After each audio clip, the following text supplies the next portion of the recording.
Well, you're very knowledgeable in this area. We're talking about bodybuilding, and for the people that don't know, so you won the Mr. Universe twice in A's, and you won Mr. World 3 times. Yes. Is that correct? In Europe, I believe. Yes. How did you get into that? Like, were you a teenager and you knew like I'm about to be swole? I already know. Or like, were you a kid and you already knew I'm built different? I'm gonna go and do this. I didn't know I was built different, but when I was like 8, 9, and 10, my friends always would corner me and say, "Take your shirt off and flex for everybody." And I thought you were already big like that at 8, 9, and 10. No. I wasn't big. I was real lean, but very muscular.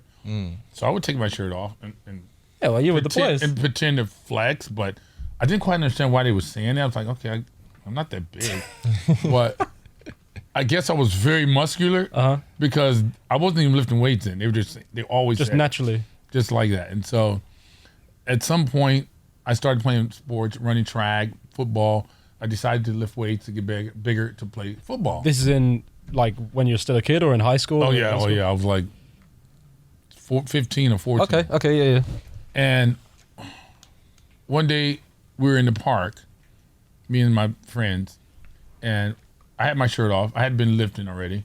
And a guy came up to me, he goes, "What do you do?" I said, I play football. He goes, "Oh, no, don't do football." I go, "Why?" He says, "Oh, you got a great physique, man." He was a really big guy, too. And he made us flex. So I was afraid of Just in the park? Yeah, in the park, so I flex, you know. And he goes, "Oh, man, you could win Mr. Universe." I thought, what's this guy talking about? It's a good call. What's this guy talking about? He called it. Yeah, he called it. So he goes, "Give me your number, I'll call your dad."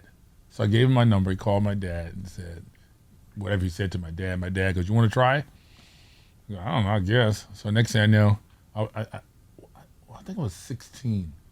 And I went to the Mr. Watts bodybuilding contest. Now in bodybuilding contests, sometimes they have teenage group, they have unlimited weight, they have different categories. This was one category, unlimited, open Anybody. man against man. Teenagers, you could be 30, 40, doesn't matter. So I went in and I was terrified. I'm thinking, oh man, what the hell am I doing? And I got on stage, did my routine, and I came in 3rd place. In an open contest? And the guy goes, "See, you don't even know what you're doing. These guys this is what these guys do.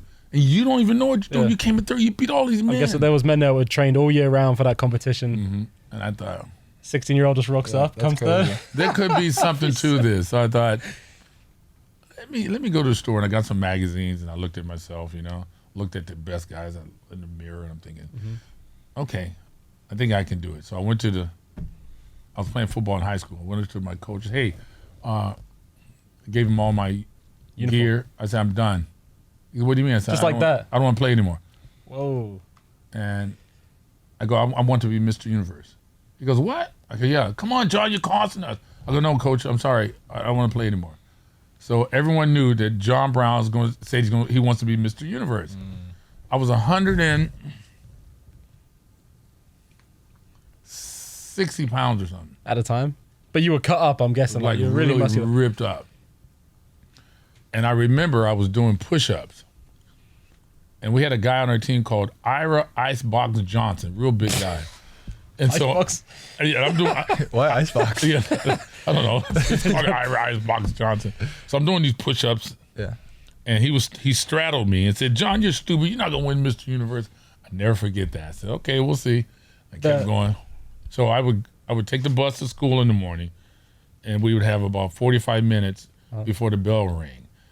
I would go in the back of the gym where they had monkey bars. I don't know if you know what that is. So I would do push-ups, pull-ups until the bell rang. Then I would go to my first period.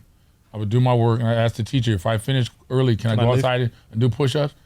He goes, "Yeah." So I would go outside and do push-ups.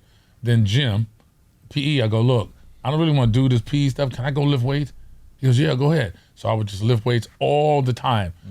Once I'm on something, I'm on it like a dog. When you were a teenager, how long per day were you training? Did you spend training? I was only training about because it sounds like hour, 45 minutes. But it was different. In the gym at one time, 45 minutes to an hour. But I would go. I'm from the city of Compton, right? So me and Eric Baker would go around and we would find wood and we'd take it home and cut it and we would make bench presses. and we take hammers and nails and put it together. And that sucker was wobbly like crazy. Like the bench itself? Yes. Oh my God. The bench was wobbly, and we made these little poles to hold the weight.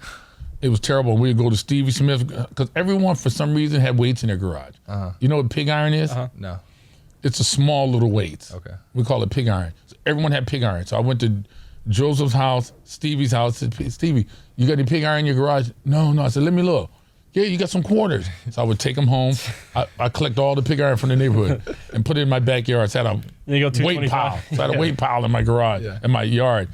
And I would just lift weights in my backyard. And I thought that bench was going to break any minute because it was wobbly like really bad. I remember my dad would say, hey, it's time to come in. I'm in the backyard, pitch dark, no lights, by myself lifting weights when I was 16, 17. Where did this intense persistence and dedication come from? Was it everyone telling you couldn't do it at that time? Or was it just something inside of you? It's something inside of me. It's just, I can't tell you. The only thing I can say, it was divine. It was just there. Yeah. I knew whatever it is I want to do, I was just on it like a dog. And once I get a hold of it, I never let it go. I just keep going.